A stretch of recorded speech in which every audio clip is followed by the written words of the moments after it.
Basi ndugu wananchi wa hapa Chekalini, ya mjambo. Lugari murembe, muri moyo, muri baramu. Bwana Yesu asifiwe.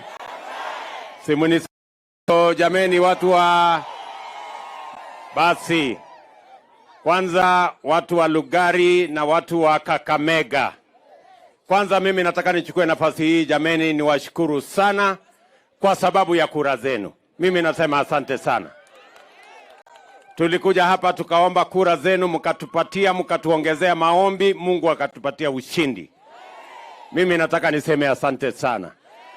Kwa niaba ya hawa viongozi wote mmetuchagua kutoka MCA kupitia wabunge, governor, senator, sisi wote, mimi nataka niwahakikishie sasa, mimi nimesema tutaungana sisi wote tuweze kuwafanyia kazi. Iko haja ya kulumbana kweli? Si uchaguzi tulimaliza? Mwenye kupata alipata. Mwenye kungoja, mwenye hakupata angoje. Si uchaguzi mwingine nakuja huko mbele?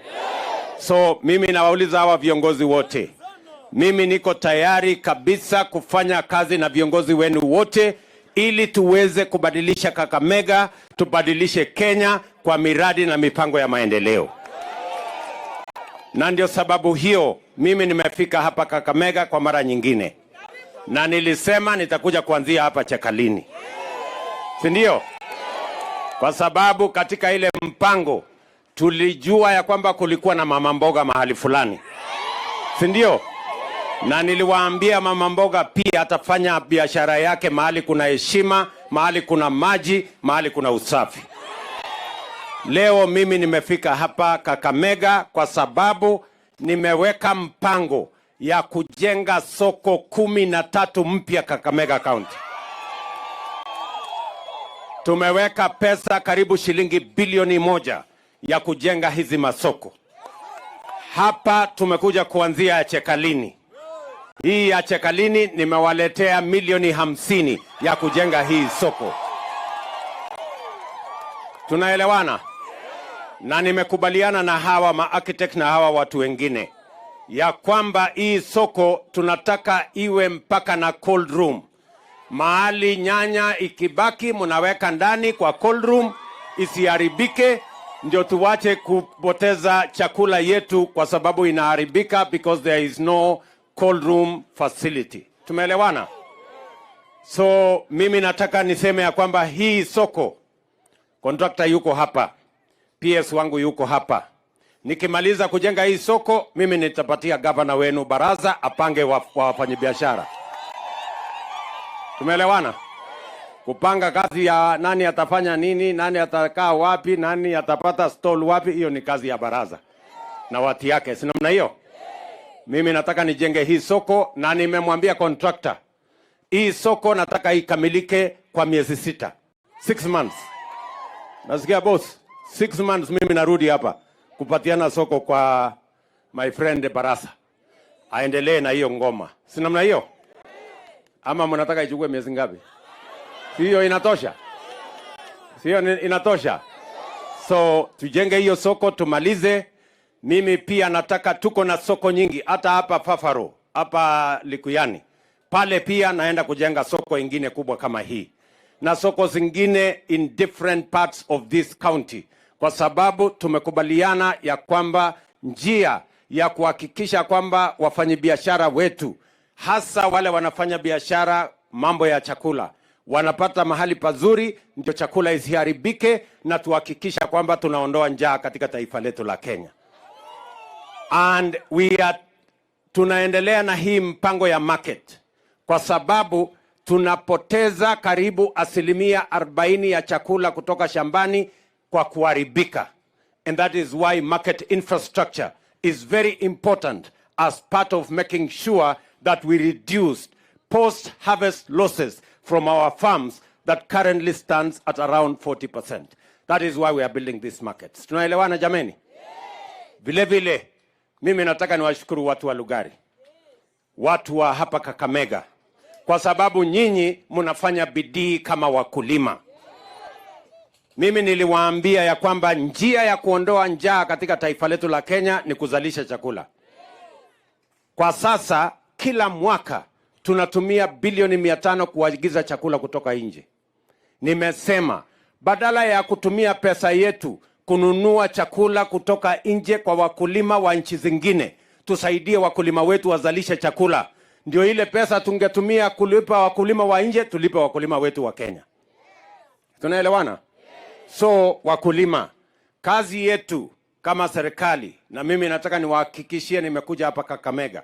Niliwaambia wakati wa campaign, hii mbolea ambaye ilikuwa imefika shilingi 7,000 nitateremsha bei yake.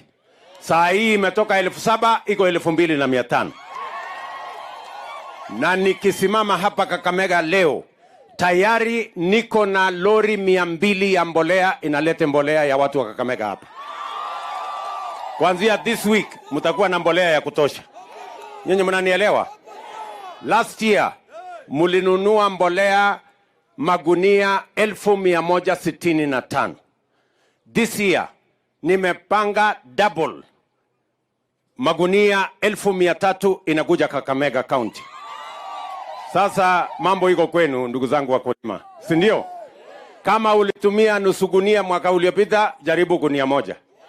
Kama ulitumia moja, jaribu 2. Ndio tuweze kuongeza mapato yetu, tuongeze chakula Kenya, ndio tuweze kufukuza njaa katika taifa letu. Nyinyi mnanielewa? Njaa haiwezi kuondoka ati mtu amevaa sufuria kwa kichwa na kufanya maandamano. Njaa itaondoka namna gani? Bei ya unga itashuka chini ati kwa sababu mtu ameweka sufuria kwa kichwa? Sio, ni ujinga? Ama namna gani watu wa Kakamega? Si mpaka tuende shambani jameni tuzalishe chakula.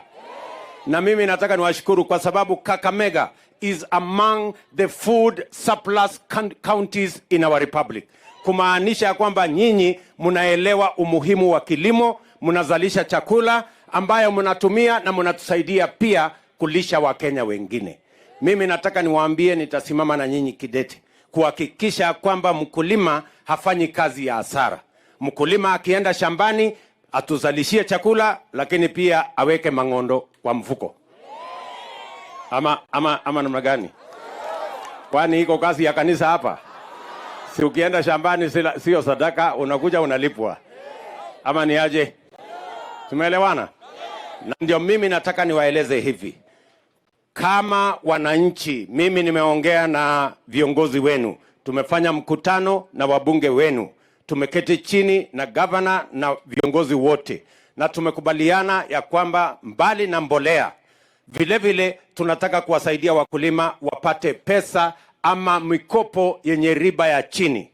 Na sasa tutafungua hapa mambo ya Agricultural Finance Corporation. Ndio muweze kupata mahali ya kupata pesa ya kilimo. Badala ya kulipa interest ya 15%, tunataka tukate hiyo by 50%, ndio wakulima wapate pesa ya kuendesha mambo ya kilimo. Tunaelewana? Na vile vile tumekubaliana mambo ya maji. Kwa sababu tunahitaji maji ya matumizi nyumbani na vile vile maji ya irrigation tuweze kuzalisha chakula. So we have discussed, wakati nitarudi hapa, nitarudi kuwaeleza vile tumepanga na hawa viongozi wenu mambo ya maji. Tumeelewana ndugu zangu watu wa Lugari? Tumeelewana? Vile vile mimi niliwaeleza ya kwamba hawa watoto wetu lazima wasome. Ndio sababu tumeajiri waalimu 56,000 mwaka uliopita. Mwaka huu tena naenda bunge kwa hawa wabunge, huyu nabii wenu huyu, nataka anisikie. Napeleka si ndio? Napeleka budget yetu bunge kwa sababu bado kuna pengo pale shuleni, kuna watoto wetu hawana walimu wa kutosha. Na ndio sababu mimi nataka tuajiri tena mwaka huu walimu 20,000 wapya. Ndio tuhakikishe ya kwamba kila mtoto akienda shuleni anapata kusoma. Kwa sababu elimu, jameni watu wa Chekalini, elimu ndio inatuletea usawa. Mtoto wa tajiri na mtoto wa maskini wanakuwa sawa wakipata elimu. Because all our children remain the same once we have given them the most valuable asset, and that is the asset of education. Tumeelewana jameni? Tuendelee barabara hiyo. Na nimeongeza pesa. Mimi nasikia kuna watu huko katikati ati wanajaribu kunyanyasa wazazi ati walete pesa ya JSS. Mimi nataka tukubaliane. Nimesema juzi kwa sababu kuna walaghai huko ndani. Ati wanasema serikali haijatoa pesa ya JSS, sasa wewe enda ulete pesa school fees. Wacha mimi nitangaze nikiwa hapa Chekalini na wasikie vizuri. Tumetoa pesa kama serikali bilioni 7.5 ya kusomesha watoto wetu wa JSS. Hakuna mtoto wa JSS anahitajika kulipa pesa yeyote shuleni. Kama kuna mtoto alitumwa, munisikize vizuri. Kama kuna mtoto alitumwa ati kutoka shuleni ati akuja abebe school fees, nataka huyo mtoto arudi shuleni kesho bila pesa, kwa sababu serikali ya Kenya tumetoa pesa ya kusomesha watoto wetu. Na mimi nataka county commissioner na officers wote wa serikali to make sure that all our children are back in school, because the government of Kenya has made the necessary resources available to educate all our children. Tunaelewana? Nasikia hata kuna wengine ati wanaenda kumwambia mtoto uwezi soma ati kwa sababu una uniform. Sasa mimi nauliza nyinyi, si mtoto alikuwa na uniform last year na ilikuwa inakubalika shuleni? Kama ilikuwa inakubalika grade 6, kwani akienda junior school hiyo uniform inakuwa haramu? Nimesema hivi, nataka munisikize. Kama mzazi, kabla mzazi hajapata pesa ya kununua ile uniform mpya ya JSS, hiyo alikuwa anatumia last year aende nayo shuleni, kwa sababu inajulikana, inatambulika. Nyinyi mnanielewa? Sitaki mtoto wa Kenya, haiwezekani ati mtoto wa Kenya amekosa masomo ati kwa sababu ya uniform. That is not right. Sijui kama tunaelewana. Masomo ya watoto wetu ni ya muhimu sana. As a country, we must make sure that we give the best chance for all our children to be in school. Tumeelewana? Vile vile, mimi nimekuja hapa, huyu ndugu yangu mjumbe wenu ameniuliza mambo ya stima. Ojea. Ameniuliza mambo ya stima. Si ndio? Na viongozi wote wa Kakamega wakati niliketi na wao wakaniambia tulikuwa na program ilikuwa inaitwa Last Mile Connectivity, ambayo ilikuja ikapata homa hapo katikati ikakwama. Sasa mimi nimetafuta dawa, hiyo program tumerudisha, na leo hapa Kakamega nimekuja na pesa bilioni 2.6, 2.65 billion ya mambo ya stima. Ninyi mnanielewa? Nataka mnisikize vizuri watu wa Lugari. Hapa Lugari mimi nimekubaliana na mjumbe wenu. Hapa Lugari tunawapatia milioni 300 ya kusukuma stima ifike kwa manyumba 4,000 ya wananchi hapa wa Lugari. Sikizeni. Tunaelewana? Lugari tunaelewana? Sikiza, wacha nirudie. Nimesema hivi. Hii Lugari tumewapatia milioni 300. Mimi nataka manyumba ambazo hazina stima 4,000 hapa Lugari wapate stima. Na huyu ndugu yangu mjumbe wenu atafuatana na waziri wangu, afuatane na PS wangu, ndio tuhakikishe ya kwamba nyinyi watatueleza ni kijiji gani haina stima, ni kona gani haina stima. Ndio tupeleke huko stima, tuwakishe, tuweke mwangaza, ndio shetani ahame. Nimesikia shetani anapenda mahali iko giza. Situwakishe stima ndio ahame, awache kutusumbua.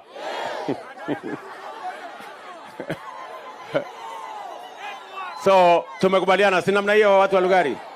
So mheshimiwa, ile maombi uliniomba, mimi nimekuja hapa, nimetangaza kwa watu yako, ile kazi imebaki ni yako. Fuatilie. Sijui kama tumekubaliana. Watu wa Lugari tumekubaliana. Pia amenieleza mambo yenu ya barabara. Ndio.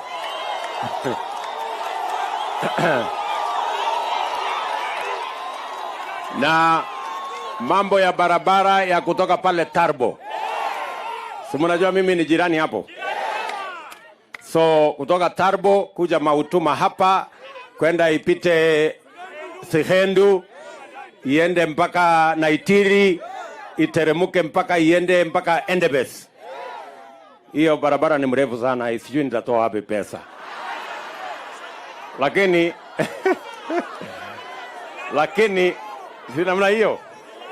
Lazima niwaambie ukweli. Lakini nitatafuta pesa ya kuanzisha.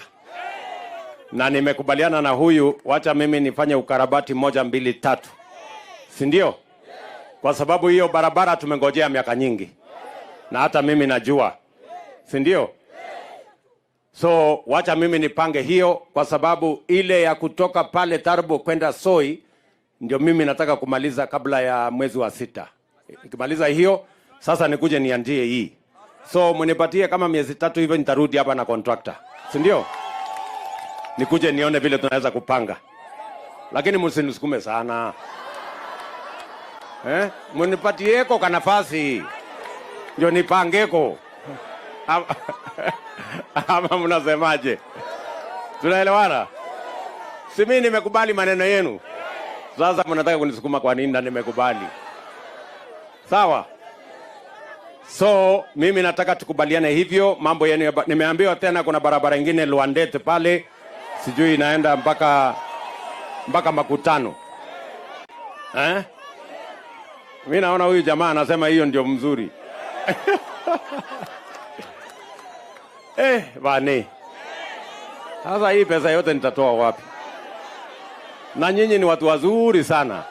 Sasa sijui nitawafanya nini. Lakini wacha niende nijipange. Sawa sawa? Si nimesikia hiyo mambo yote mmesema. Sasa wacha mimi nijipange vizuri, ndio tukuje tufanye hiyo kazi, ndio dunia hii yenu iweze kusonga mbele. Ile kitu mimi nawauliza, vile vile, mbali na kujenga hii soko hapa, pia nilikuja kuanzisha mambo ya affordable housing hapa Kakamega. Mpango yetu, nataka vijana mnisikize. Vijana mko? Vijana wa hapa Chekalini mko? Na wa Lugari mko? Na wa Kakamega mko? Sikizeni. Mimi nilisema ile tatizo kubwa ambayo iko Kenya ni ajira ya vijana. Tuko na vijana wengi. Hakuna nyumba, hakuna boma hata hapa Chekalini. Haina mtoto amemaliza shule. Ako na certificate, diploma, pengine hata degree, lakini hakuna kazi. Si ni kweli?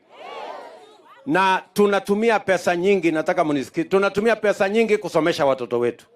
Ni makosa kubwa sana. Tunaweka pesa nyingi kwa masomo na hatuweki pesa ya kutosha kwa kupanga vile watoto hawa wakitoka shuleni wataenda kufanya kazi gani. Ndio nimesema for the first time serikali ya Kenya itakuwa na mpango ya ajira ya hawa vijana. We must have a deliberate plan, a plan that is that we have made deliberately, intentionally, so that the young people of our country can have gainful employment and they can make useful contribution to the development of our country. Ndio sababu hiyo nimeweka mpango ya affordable housing. Mimi nikiongea na nyinyi hapa saa Chekalini, kuna watu vijana 1130 wanafanya kazi katika program ya affordable housing Kenya mzima. Na nimesema hapa Kakamega nataka kuweka tunaweka mpango ya nyumba 20,000 hapa Kakamega. Na mimi nahitaji vijana 30,000 wa kufanya hiyo kazi. Vijana wa hapa Chekalini mko tayari? Tunahitaji carpenter, tunahitaji engineer, tunahitaji carpenter, tunahitaji mason, tunahitaji yule electrician, tunahitaji architect, tunahitaji watu wengi wa kufanya kazi, hata mtu ya mkono tunahitaji. Tunaelewana? Hiyo ni kazi yetu ya kwanza. Ya pili, nataka tena mnisikize. Tumekubaliana na huyu mjumbe wenu. Kwa sababu mimi nimeenda duniani kote, nimeenda Marekani, nimeenda Ujerumani, nimeenda Ufaransa, na wamekubali kutupatia nafasi ya ajira kwa digital jobs. Na ndio sababu hawa wabunge wamepitisha sheria mpya ya CDF na mimi nimeweka sahihi sheria mpya ya CDF ambayo itamruhusu kila mbunge ajenge ICT hub katika kila ward katika taifa letu la Kenya. Hapa Lugari huyo mungwana ako na miezi 4 kujenga ICT hub ya watu wa Lugari. Akimaliza hiyo ICT hub, mimi nalete kompyuta, mimi naunganisha internet, mimi niko na walimu ya kufundisha hawa wangwana, na baadaye tunapanga ajira ya hawa vijana. Watakuwa nafanya digital job hapa. Kampuni iko Marekani, kampuni iko Ufaransa, lakini wanalipwa dola wakiwa hapa Lugari. Vijana wa hapa mko tayari? Vijana wa hapa mko tayari? Mutajipanga hapo? Ama nyinyi ni wale wa kuchagua jembe? Sisi tulikubaliana kazi ni kazi. Ikipatikana digital jobs unafanya. Ikipatikana pale kwa housing si utafanya. Ingine hapa katikani ikipatikana si utafanya. Ile mimi sitaki mfanye tu ni ile ya Sigalame.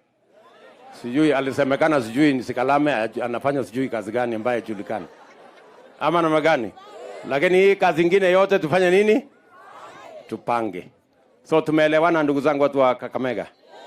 Ndio mnaona mimi nimesema ya kwamba kwa vyovyote as a nation we must deliberately, intentionally have a program to create jobs for the young people of our nation because they pose an existential threat to us if they are unemployed. And that is why we must be deliberate, and that's why we have a plan. Mwisho, nimekubaliana na governor kwamba ile mambo ya matibabu, bado kuna watu wengi wanauza mali yao, wanauza ng'ombe, wanaenda kulipa bili ya hospitali. Bili imekuja 1,100,000, 1,500,000, 1,100,000. Ni kweli ama si kweli? Kuna watu hapa hata ile 500 ya NHIF kuna wengine hawawezi kulipa. Si ndio? Sasa tumetengeneza sheria mpya. Tumepitisha sheria 4 mpya. Na hiyo sheria 4 inasema mambo 4. Ya kwanza, tumekubaliana na county government. Kila kijiji, mnisikize, kila kijiji kutakuwa na community health promoter. Ndio hawa, mnaona hawa? Community health promoter kwa kila kijiji. Hawa community health promoters ni mpango kati ya Governor Baraza na mimi. Tumesema hivi, ili tuzuie magonjwa yasiletee sisi matatizo. Ile magonjwa tunaweza kuzuia hata kabla mtu hajaenda hospitali, tutume hawa community health promoters wakupimie pressure, wakupimie sijui nini, waangalie mambo yako na wakupatie advice vile mawaidha vile utasonga mbele. Hawa community health promoters hapa Kakamega tuko na 4,250. Baraza ananiambia. Mimi nimetoa 1,120,000 kupatia hawa kits. Wawe na vifaa ya kupima mambo ya matibabu. All of them. Tunaelewana? Na huyu Barasa na mimi tutakuwa tunawalipa marupurupu kidogo kidogo kila mwezi. Sawa sawa? Zamani walikuwa wanafanya free. Lakini tumeona hapo kwa free iko na matatizo kidogo. Si ndio? So tumepanga hawa kiasi. Mnanielewa? Ya pili, tumekubaliana ya kwamba mambo ya wananchi kuuza mali yao, ng'ombe, plot, shamba, ati kwenda kutibu watu hospitali, tumesema hiyo tunataka kufunga. Tumetengeneza hazina mpya ya Chronic Illness Fund ambayo itachangiwa na serikali ya Kenya. Kila Mkenya mwenye ugonjwa saratani, mambo ya hypertension, mambo ya diabetes na ile magonjwa ingine iko na kisirani na kiburi ambayo inasumbua wananchi, tumesema sasa italipwa na hiyo hazina maalum ambayo tumetengeneza. Nyinyi mnanielewa? Jambo la tatu, nataka mnisikize. Jambo la tatu, tumekubaliana wale wananchi saizi wanalipa NHIF shilingi 500 na mapato yao iko chini, tutawapunguzia kutoka 500 mpaka 300 kila mwezi. Tumekubaliana? Ya 4, tumekubaliana kuna wananchi hata hiyo 300 hawana pesa ya kulipa. So tumesema yule mtu wako chini sana, na wewe usijifanye huko chini na huko na pesa. Tumesema yule mtu ako chini sana, yule ambaye hana uwezo kabisa, na tuko na njia ya kupima. Usijifanye ati utakuja hapo useme hapana, si ndio? Yule mtu ambaye hana uwezo kabisa tutamlipia kama serikali. Ndio kila mtu awe na bima ya afya, uende hospitali utibiwe, ugonjwa iwe hii ama ile ama ingine, umaliziwe, uende nyumbani bila ya kulipa pesa yoyote. Mnataka tuendelee na hiyo plan ama mnataka kuendelea kuuza maplot? Tuendelee na hiyo mpango ama mnataka kuendelea kuuza ng'ombe? Tuendelee na hiyo? Hiyo tumepanga. Hao wabunge wamenipitishia sheria. Lakini kuna watu wako na kisirani hii Kenya, mimi sijui. Ati wameenda kotini ati kuzuia hiyo. Sasa mimi nashangaa nyinyi. Sijui wanaongozwa na shetani ama wanaongozwa na nani? Wewe utaki mwananchi wa chini huyu alipiwe na serikali. Utaki tuwe na hazina watu waziuze ng'ombe tuwalipie. Utaki tupunguzie huyu mwenye analipa 500 ikuwe 300 kwa sababu mapato yake iko chini. Wewe unataka nini? Hiyo watu si washindwe? Washindwe ama namna gani? Si washindwe. Tunaelewana jameni? Ati kuna mtu anataka kwenda kuzuia huko kotini ati hawa vijana wasipate kazi. Wewe unataka hawa vijana wamangamange madukani na kule kijijini ndio upate faida gani? Si hawa vijana tuwapange na ajira? Si watatusaidia kuchangia mambo ya kupeleka Kenya mbele? Hiyo ndio mpango mimi niko naye na nitasukuma. Nitasukuma kusukuma. Hawa watu nitawakalia ngumu. Ama mnasemaje? Ama mnataka ati nifanye negotiation ati hawa vijana warudi nyumbani wakae kwa madukani? Hapana.